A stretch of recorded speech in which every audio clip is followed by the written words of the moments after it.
Une trop longue route, c'est le chapitre 1. Le monde avait beaucoup changé en seulement 6 mois.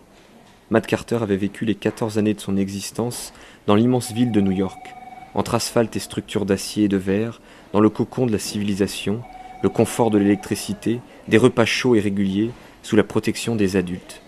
Les adultes. Qu'étaient-ils devenus à présent, ceux qui avaient survécu à la tempête?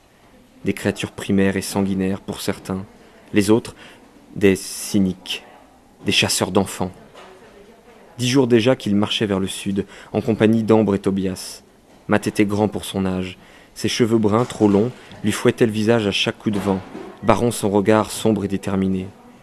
Ambre, de son côté, avait la peau aussi blanche que celle de Tobias était noire, des boucles blondes aux reflets roux sur un minois séduisant, construit autour de ses grands yeux verts.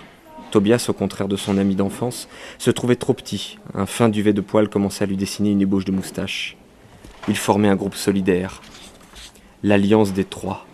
Plume, la chienne, grande comme un poney, portait leur sacoche. Les vivres manquaient. Pour l'eau, ils se ravitaillaient au gré des rivières qu'ils longeaient, mais viande séchée et plats lyophilisés n'occupaient guère plus qu'un fond de sac. 10 jours qu'ils avaient quitté l'île des manoirs, leur sanctuaire, le repère de leurs amis, d'autres adolescents, des pans comme ils se nommaient. 10 jours à s'ouvrir une voie entre les hautes herbes, à traverser des bois, à gravir des collines pour les redescendre aussitôt. Matt s'était attendu à découvrir une faune surprenante, et pourtant les animaux autour d'eux gardaient leur distance. Quelques cris mystérieux au crépuscule, des formes fugitives sous le couvert des fougères, rien de singulier dans un pays à ce point transformé. La nature avait repris ses droits, avec plus de vigueur qu'elle n'en avait jamais manifesté. Les plantes recouvraient tout, le moindre vestige de la société des hommes disparaissait.